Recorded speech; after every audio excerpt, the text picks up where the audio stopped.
All right, good afternoon, and great to be back. Today I'll be sharing on change. Is it good? Is it bad? Sometimes it's neutral. Sometimes it can be bad, but we can turn it into good. But we'll be talking about that more later. So just a brief introduction. I actually lived in Taiwan as a kid, and then I went to England when I was 13 years old. I'll be mentioning a bit more about my transition because it's part of the topic of change. So I studied philosophy and theology. If you're interested in asking what that is about, you can talk to me later. And then I went to Canada, studied there, and then went down to China. I was working in China for about 10 years.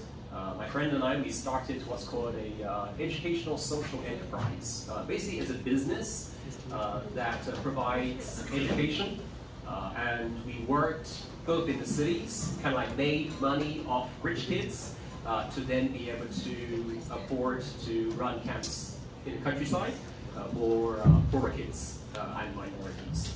I taught English at university for a couple of years before coming back to Taiwan 8 years ago, and that was where my daughter was born.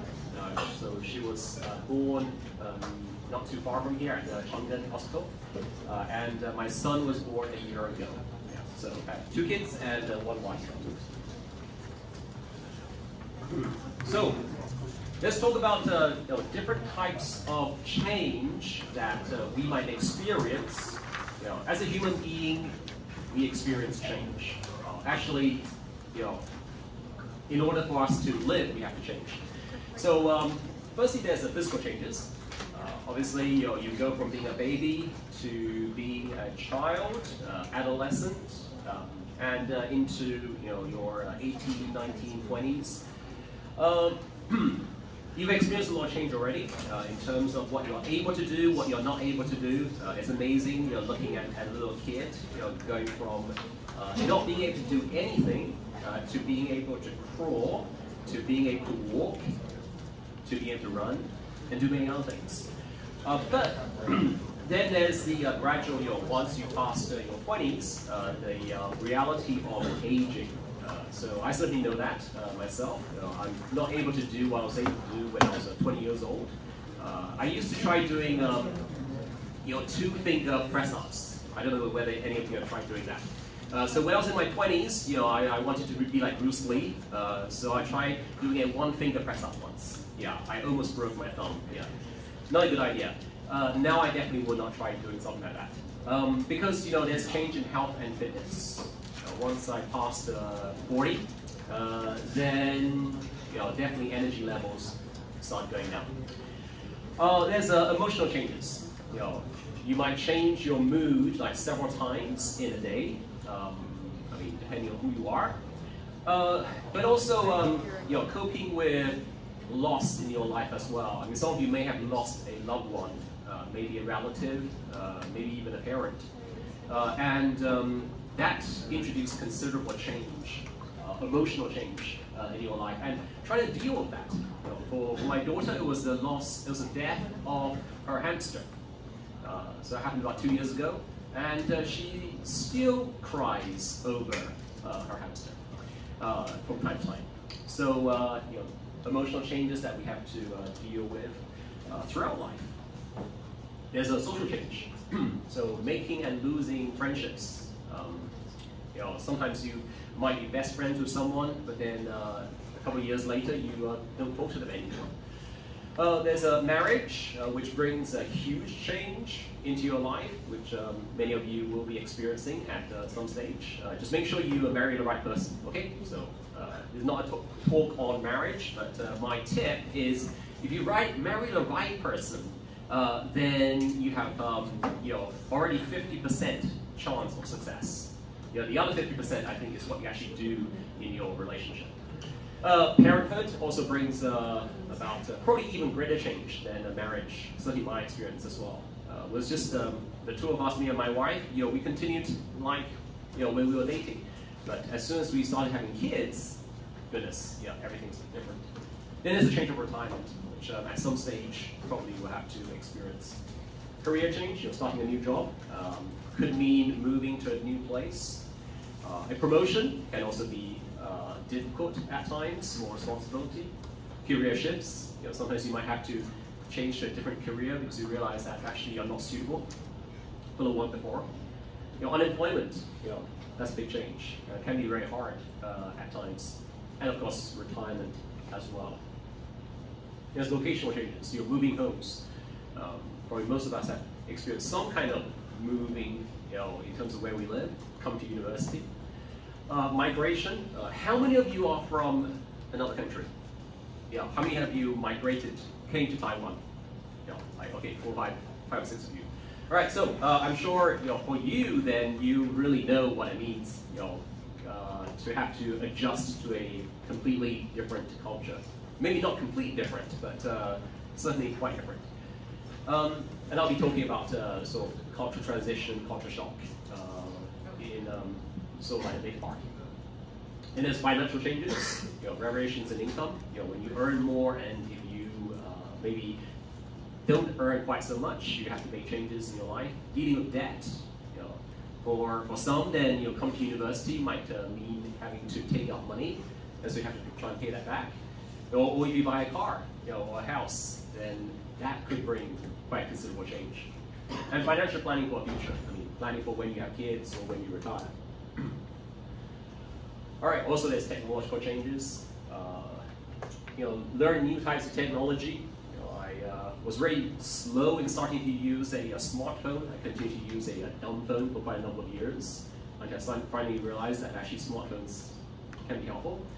Coping with the pace of technological advancement. The speed at which things are changing all the time.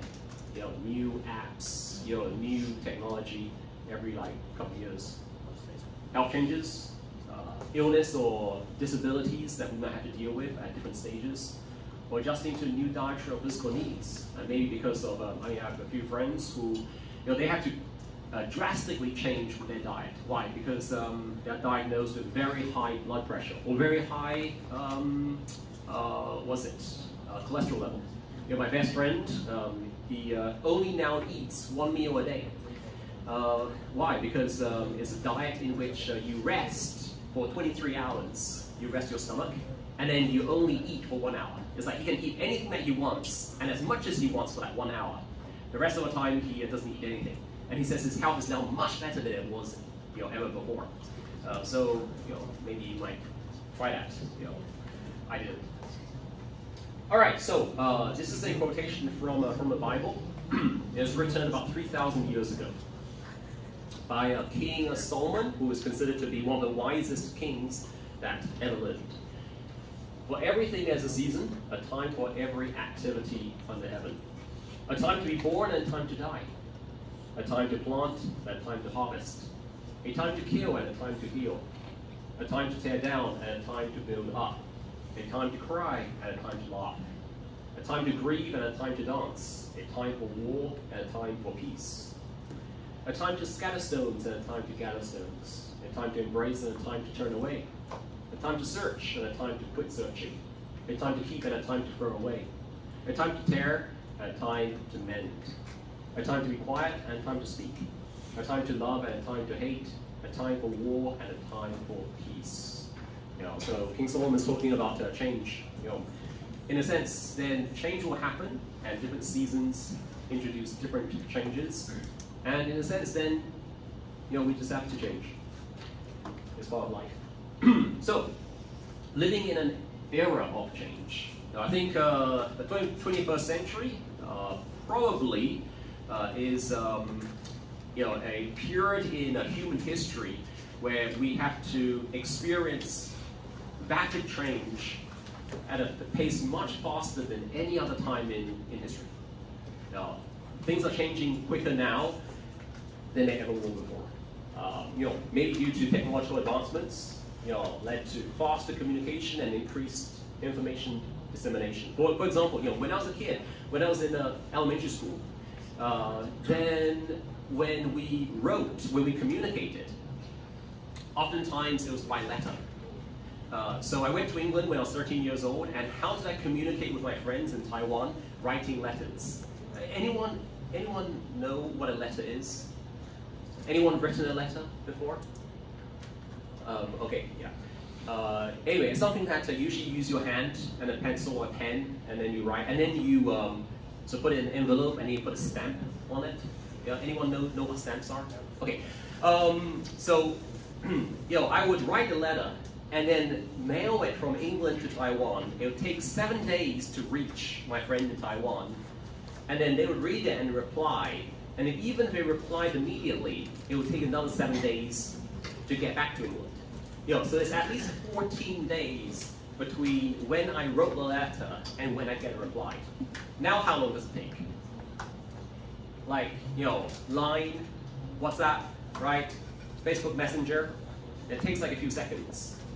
Probably even less than, as much time as it takes essentially for you to write it, they to get it, and then get back to it, a few seconds. So, it just means that, we have to respond immediately to every request, to every question. So then there's globalization. Economic, social, cultural changes in one part of the world quickly affects other parts. Any change in one part of the world, then we experience here. And there are changes everywhere in the world, and so we're experiencing change from every part of everywhere. Then population growth. Larger population means globally there's more competition for resources. So even though the birth rate is going down in Taiwan, the birth rate is going up in other countries. So the overall global birth rate is increasing. And so then there's a competition for the global resources there. Then social dynamics, social norms and values have evolved, leading to social change at a previously unseen level. One example, obviously, in the past few years is legalization of gay marriage. Something which I think 20 years ago no one would have expected, in Taiwan. And what's acceptable and what isn't, has been changing very rapidly. So, in what ways is change a good thing? So we talk about change, and change, is universal. So how is change good? Well, firstly, growth. Change is essential for personal development. If you want to get better, that means change. And so change challenges individuals to adapt, to learn, to develop new skills. If you do the same job for 50 years, then you'll never learn anything new. But if you have to do different jobs, every couple of years, then it means that you're going to keep on learning. And so that's why actually, oftentimes people who have a career change mid-level, through their lives, sometimes they feel more energetic as a result. And actually sometimes it can be good for longevity as well. So in other words, if you constantly learn new things, when you're in your 60s or 70s, you're much more likely to live longer. I've also heard that if you marry an intelligent wife, you'll live longer as well. And so I made sure that I married a lawyer.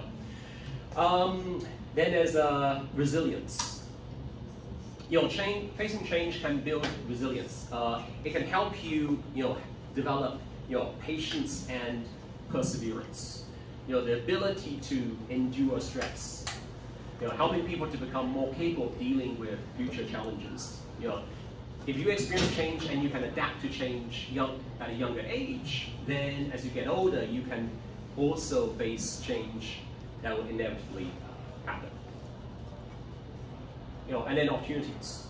With change often brings new opportunities, which wouldn't have arisen otherwise. So, that's why people move from the countryside, small villages, into large cities. It's a big change, but it's only in a large city in which you will have opportunities for jobs. That's why people move to a different country. Because in a different country, then you have new opportunities that you wouldn't have otherwise. Such as career advancement. Then innovation. Change drives innovation and progress. Leading to new inventions, services, and improvements in quality of life. It's oftentimes because we are forced to change, therefore you innovate in order to deal with the change, right? So, we are faced with environmental challenges, and constantly hearing how we're destroying ourselves, we are destroying the planet. And so, what do countries do? They start investing in green energy. I was in Beijing a few months ago, And pretty much every third car that I saw was electric. Why? Because China has horrible pollution. And so how do you deal with that? Well, electric cars. So it's amazing how quickly China has become electric, at a pace faster than most other countries in the world. Diversity of experiences. Change can add variety to life, providing new experiences. As you experience change, you experience new things, which makes life more interesting. There's adaptation. Change is crucial for adaptation in a fast-paced world. Because everyone's moving, and so if you don't move, what's going to happen? You get left behind. And survival. On a biological level, change is fundamental for the survival of a species. If you don't change, as the climate gets colder, for example, and you don't have the ability to adapt and put on more clothes or learn to light a fire, then you'll die. All right, but then, in what way is change negative? So what is the bad within change? So firstly, there's uncertainty. Change can create uncertainty. You don't know what's going to happen tomorrow. You can't expect, the same job opportunities that there were 10 years ago will still be available today. Both my parents, they taught at universities, but they didn't have PhDs. And so I grew up, at a university. But then, years later, when I wanted to apply to teach at the same university that my parents both taught at, they said, do you have a PhD? No. Okay, sorry, we can't accept you. Why? Because, things have changed. And so you can't expect that the same job is going to be there now, in 10 years' time. There's loss. Change can often involve loss, whether it's a loss of job, relationship, familiar way of life. Nothing will be the same ever again. And so sometimes, change just means that you will lose the things that you like. Maybe the friends that you like. There's a disruption. Sudden change can disrupt established systems and routines, leading to confusion. If sudden change comes, originally you're going to study for an exam, but then all of a sudden, you fall off your bike and you break your leg. And so it's like, uh-oh, I'm not going to have any time to study for my exam, what's going to happen, etc. Then resistance.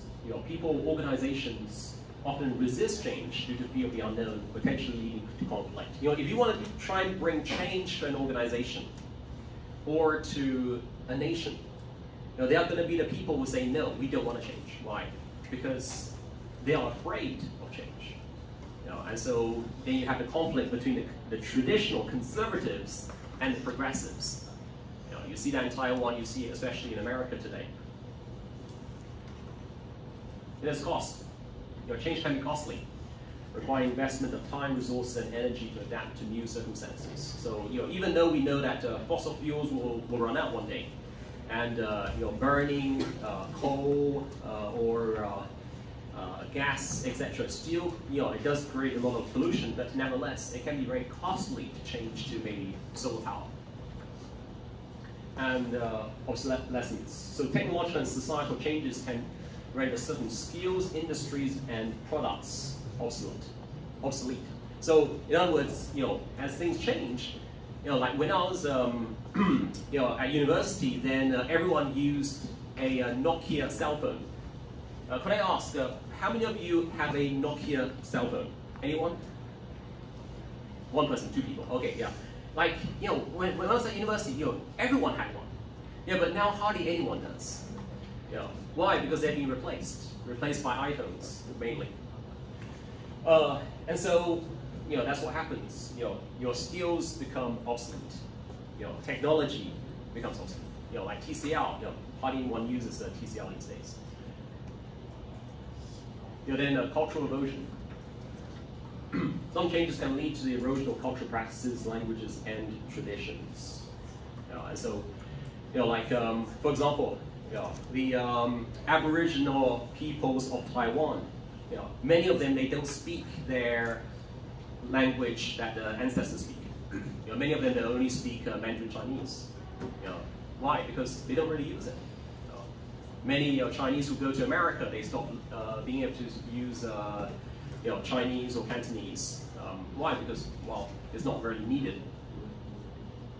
Or environmental impact. Certain change can have negative environmental impacts, such as pollution or loss of biodiversity. That's often what happens. Human beings go to a place, and then species become extinct. Right. So, Nana Lang writes, life is about change.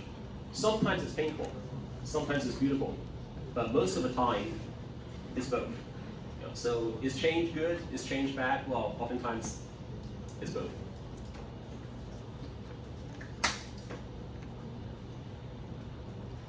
All right, so just I share my own story of dealing with cultural change. So rather than talking about change in theory, let's talk about the change in practice. And the part that I'd like to emphasize is change in terms of culture shock. So the change that happens when you go from one culture to another. It might be from a village to a city. That can be a culture shock. It might be going from, say, Taiwan to Hong Kong or mainland China. Even though it's still Chinese in a sense, but the culture is still different. In my case, it was going from one continent to another. But oftentimes one experiences culture shock. It's a feeling of disorientation experienced by someone when they are suddenly subjected to an unfamiliar culture, way of life, or set of attitudes. All right, so I'd like to show a video which shows, someone having, a feeling of disorientation when subjected to an unfamiliar culture. Hopefully this plays.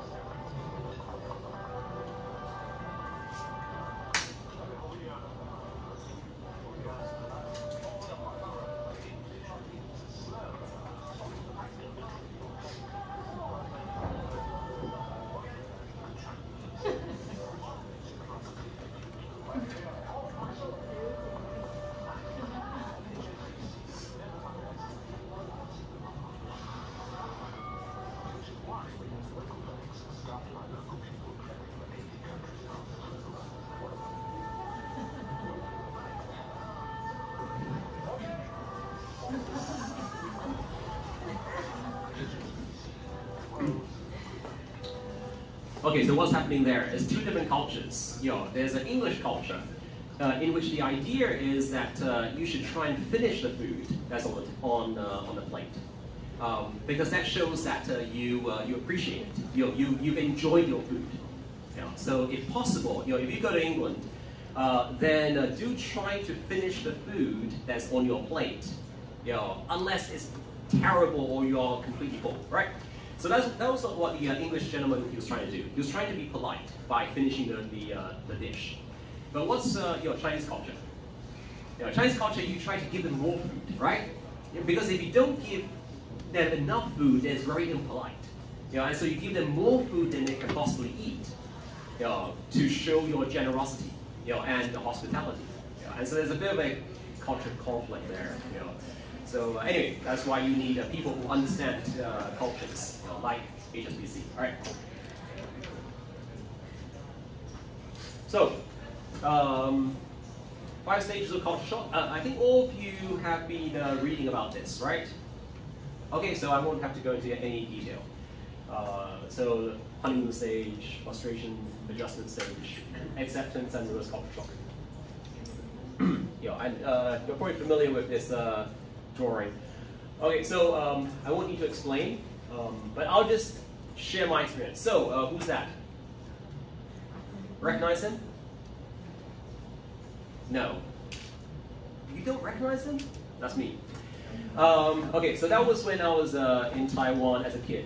So that's proof. Okay, that proves that I was in Taiwan as a baby. Okay, so I mean not exactly because you're like, is that Taiwan? Okay, that's Taiwan. Okay, not Vietnam. All right. Yeah, that's I'm not sure where. Probably Hualien, somewhere like that. Anyway, so that's me at the back of my mom's bike. That's how they used to, the kind of seat at the back of a bike used to look like, right? So, and I looked quite young, much younger than now. All right. So I grew up, I went to a normal elementary school in Taiwan. So that's me again. You recognize which one's me? Yeah. Yes, yeah, the one that looks like me. Okay, all right. So the one in the middle.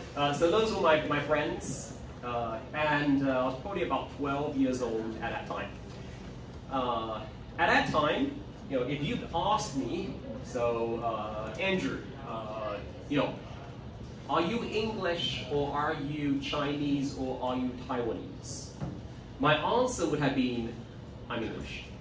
I had an English passport, and as far as I was concerned, that I was going to England, and I was looking forward to it. And so when I was 13, then I went, back to what I saw as being my motherland. I was going back to Great Britain, and I was very excited about going back. That was where I was born. But then I was brought to Taiwan when I was 4 months old. And I lived in Taiwan from when I was 4 months until 13. And then in England, I attended a boarding school. So this is the school grounds of the school that I went to when I was 13. This is what basically the outside of the school building. So anyway, it's mixed. And have any of you watched Harry Potter? Yes, good. Okay, so for those of you who have watched Harry Potter, so that's kind of what English boarding schools are like, without the magic. Okay, so if you imagine Harry Potter without the magic, and that's kind of like what it was like for me when I went to boarding school. All right, so when I went to UK. First, there was a honeymoon stage. And at honeymoon stage, everything is beautiful. Right? And a good thing about England is there are no mosquitoes in England. Great. No cockroaches in England. And it was nice. When I went there in the summer, and it was nice and cool. You don't need air conditioning because it's just, nice. And it was dry as well. And so you weren't sweating all the time. And the days were very long. It didn't get dark until 10 p.m. in the summer in England. Okay, so that's the honeymoon stage.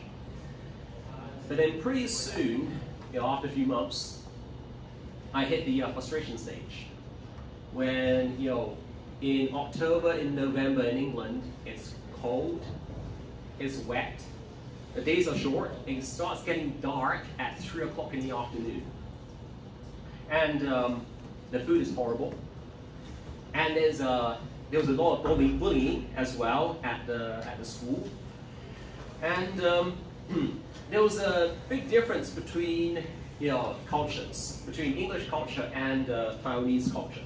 So I'll explain in a minute. So this is the honeymoon stage. This is English breakfast. So this is kind of this is my favorite breakfast, and honeymoon stage is like, wow, the breakfasts are amazing. But then comes the frustration stage. So that's the kind of food, that actually most of the time I was having to eat. Yeah, it's food, yes, for human beings. Okay, yeah, not for pigs. Although we're not quite sure. So that's kind of bangers and mash, very typical English dish.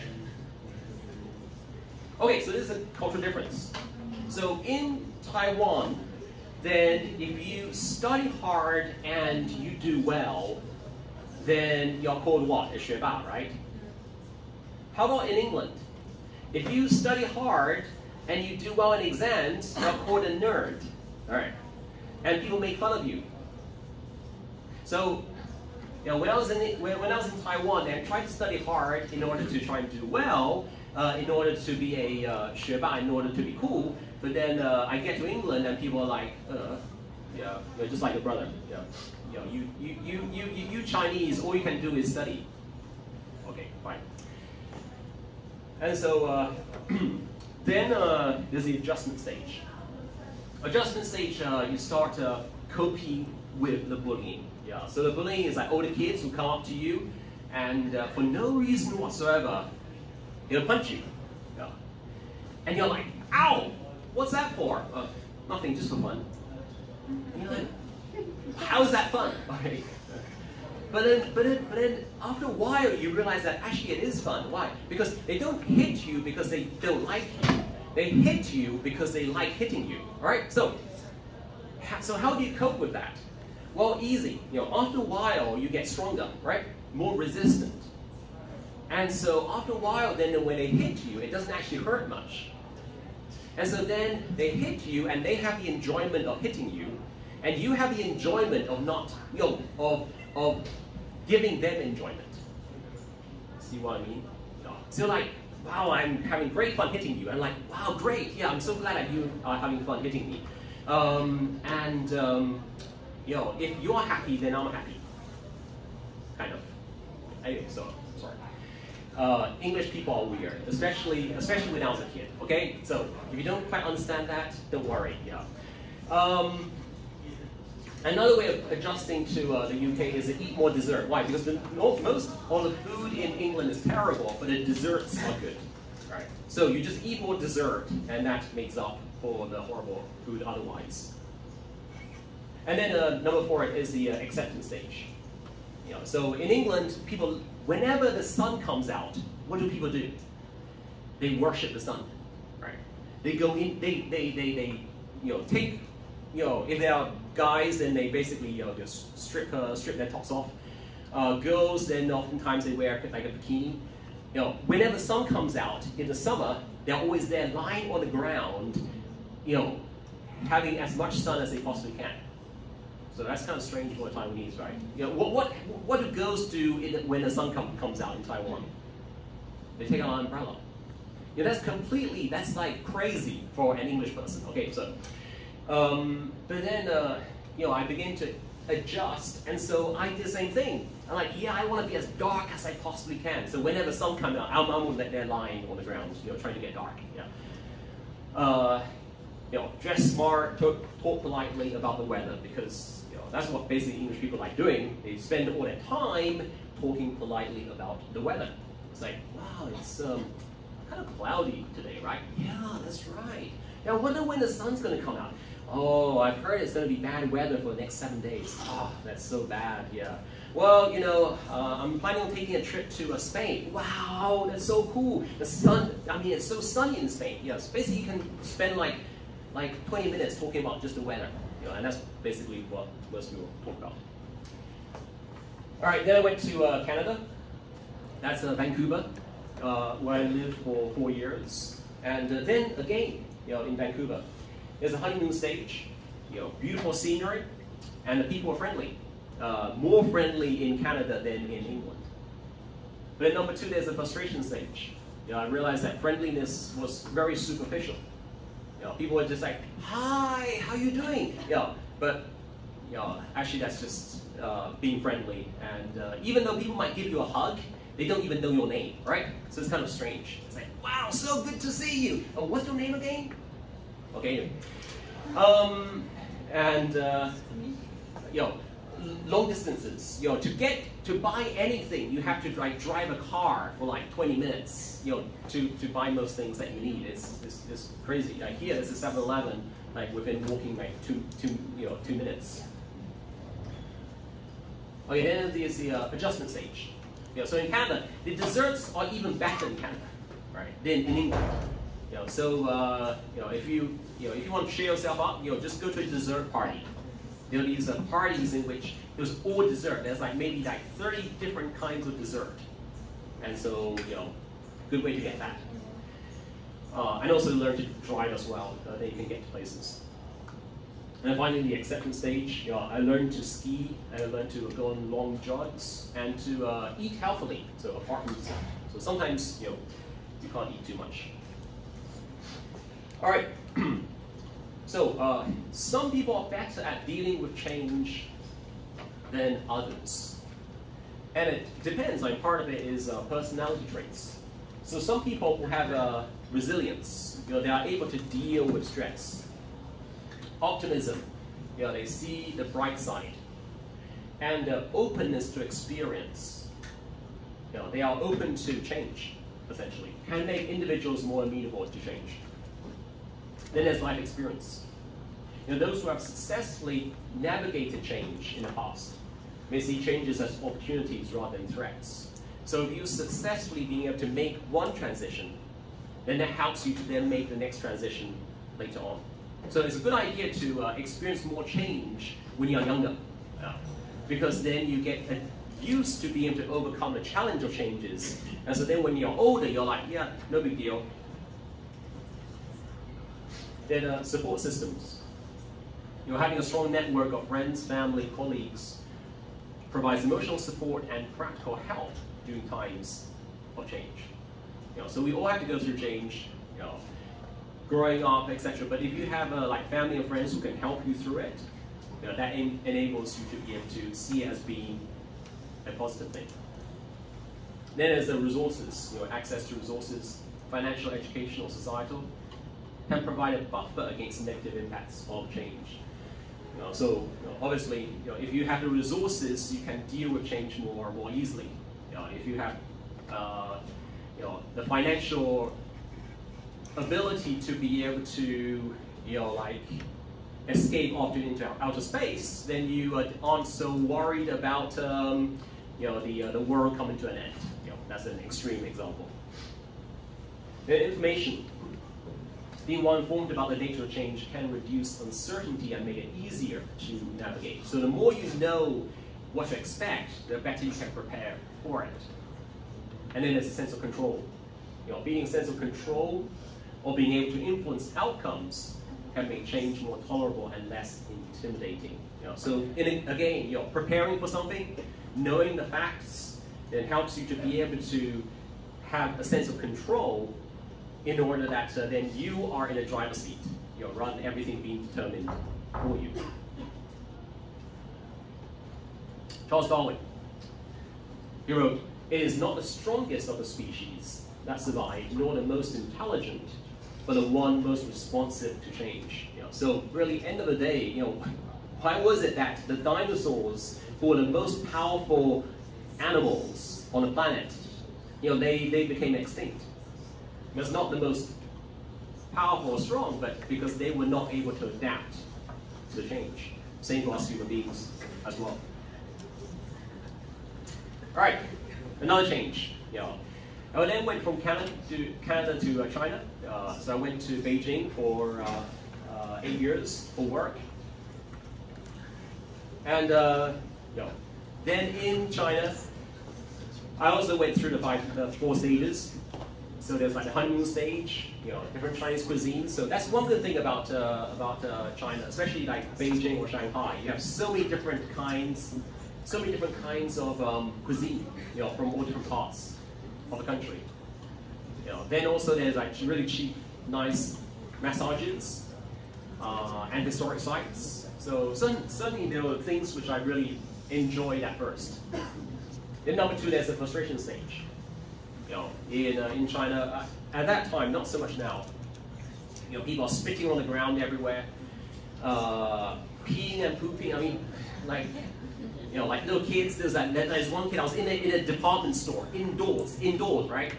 And I was sitting on this bench, and like this mom who's dressed really nicely brings her little kid, and then next to me, and then like the little kid needs to pee, and so the mom just says, "Oh yeah, just pee here." And so the boy started peeing just next to where I was sitting, inside a department store. Okay, anyway, so that doesn't happen now, but it happened like 15 years ago. There's inequality, crowded, oftentimes poor quality service. So much better now than when I first went there. Dishonesty, I was being tricked many times. Internet censorship, lack of religious freedom, etc. So these are the things which I found difficult. But then there's adjustment stage. How did I adjust? Well, I started to read local news, watch the local TV, be able to kind of think from a perspective of a local rather than from a Westerner. I began to take the bus and to bike around the city, and I began to enjoy and appreciate the local cuisine, discovering new places all the time. So essentially, number 4, acceptance stage, where I made good friends, and very importantly, got married. So that's me and my wife, our wedding at her church. And she's from Shandong, Yantai. So, by marrying a local Chinese is a great way for you to be able to accept and adjust to the local culture. But then I brought her to Taiwan.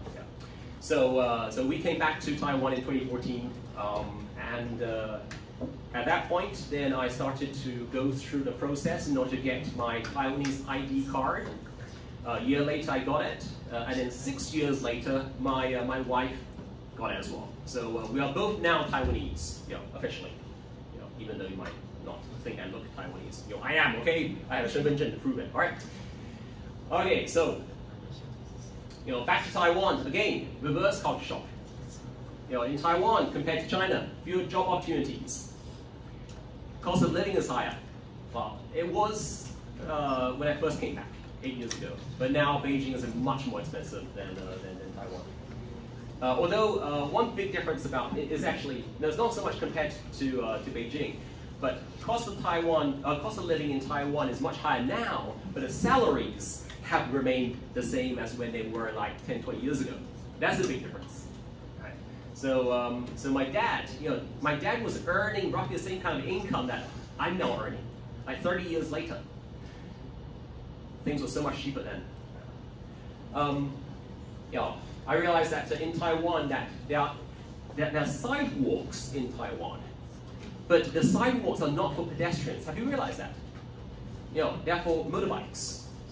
Sometimes even cars. Okay, like a car is parked on the pedestrian walk, and also for shops. You have like these shops that completely use the pedestrian walk and sidewalk. And so you have to go into the middle of the road, especially if you're pushing a baby. So many times I have to push my baby son or daughter, in the middle of the road, having cars and motorbikes going. I'm like, oh my goodness, motorbikes everywhere, and Taiwanese people love talking about food. It's every conversation almost. And earthquakes. Oh my goodness, there's so many earthquakes in Taiwan. Anyone notice that? Anyway, so Taiwan is a place of earthquakes. So that was actually kind of a bit of a shock coming back. So the last part: strategies for coping with change. First, acknowledge your feelings. Allow yourself to feel sadness or fear or frustration. It's like when you go through change, it's normal for you to maybe feel sad, or discouraged, or anxious, fearful, etc. So, allow yourself, tell yourself it's normal and natural for you to do so. Then stay informed. Get as much information as you can about the change you're facing. So, talk to other people who are experiencing the same kind of change. If you have come to Taiwan, then talk to others who have come to Taiwan. How are you coping? How do you feel? Talk to someone who's already been here for like 5 years, 10 years, and so how was it for you, the transition? Or when you go overseas, the same. Or when you came to university, or when you graduate. Talk to people who've been there, done that, and who can understand. Understanding what to expect can help you feel more in control. And then plan ahead. Try to anticipate the implications of the change and plan for them. Having a plan can make you feel more secure. So when you go through change, then expect to have a time in which you feel lost, and then plan for it. Build a support network. Lean on friends, family, and colleagues for support. When you are facing the challenge of change, then have family and friends who we can talk to. Say, hey, can you just let me talk to you for a few minutes? let me be able to share some of the struggles which I'm experiencing right now. Focus on what you can control. Focus on the things that you can control, such as your daily habits or attitude. So maybe you might not be able to change the external circumstances, but you can change your attitude towards them. Wake up tomorrow morning and say, okay, I'm going to have a positive attitude towards whatever happens today. That's something you can change. Then practice self-care. Engage in activities that promote well-being and reduce stress. Exercise, meditation, hobbies, etc. Right. And then give it time. Accept that adaptation takes time. Be patient with yourself as you adjust to new circumstances. It took me about 3 years to get used to living in Taiwan after coming back. So it does take time. Then set realistic expectations. Understand that not all aspects of change can be smooth or positive, and prepare yourself for potential challenges. Expect that you're going to have a time in which you struggle, you find it difficult. So having that expectation, then you don't, you're not shocked when things don't feel as good as they were at first. Change is inevitable. Growth is optional. We live in this world, it's changing all the time. That's inevitable. But how we respond, how we grow, that's up to you. All right, thank you.